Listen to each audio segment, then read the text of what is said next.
Hi అండి. Welcome back to my channel. So మా అమ్మ చేతి కొత్తిమీర పుదీనా పచ్చడి చాలా బాగా చేస్తారు మా అమ్మ. అసలు చాలా ఈజీగా చేసుకోవచ్చు. టేస్ట్ అయితే సూపర్గా ఉంటుంది. ప్రాసెస్ అయితే చూపిస్తాను, చూసేయండి. సో ఇక్కడైతే వేయించిన నువ్వులు అనమాట ఇవి.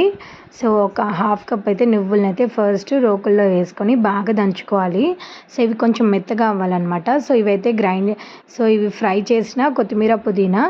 సో ఇవి రెండు కూడా సేమ్ క్వాంటిటీలో తీసుకొని దీన్ని అయితే బాగా ఫ్రై చేసుకున్నాను.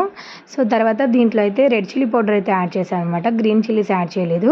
సో ఇది బాగా దంచిన తర్వాత ఇది కొంచెం మెత్తగా అయిపోయిన తర్వాత సో దాన్ని అయితే దీంట్లో వేసుకోవాలన్నమాట. సో వేసుకొని బాగా మిక్స్ చేసుకోవాలి. దీంట్లో కొంచెం చింతపండు కూడా యాడ్ చేశారండి. అలాగే సాల్ట్ కూడా యాడ్ చేసుకొని దీన్ని మంచిగా స్మూత్గా వచ్చే వరకు సో మనం దంచుకోవాలన్నమాట. కావాలంటే కొంచెం వాటర్ కూడా యాడ్ చేసుకోవచ్చు లైట్గా.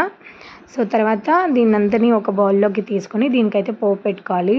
సో ప్యాన్ పెట్టుకొని ఆయిల్ వేసుకొని ఆయిల్ అనేది మంచిగా హీట్ అయిన తర్వాత ఆవాలు, జీలకర్ర, పసుపు, అలాగే ఎండుమిర్చి, సో కొంచెం కరివేపాకుని యాడ్ చేసుకోవాలి. సో లాస్ట్కి కొంచెం ఇంగువని యాడ్ చేసుకొని బాగా మిక్స్ చేసుకొని మనం ముందుగా కుక్ చేసి పెట్టుకున్నాం కదా, సో దాంట్లోకి వేసుకొని మిక్స్ చేసుకుంటే ఎంతో టేస్టీగా ఉండే సో కొత్తిమీర పుదీనా పచ్చడి అయితే రెడీ అయిపోయింది. రోటీలో, రైస్లో, దేంట్లో అయినా చాలా బాగుంటుంది. వీడియో నచ్చితే ప్లీజ్ ఒక లైక్ చేయండి. నా ఛానల్ని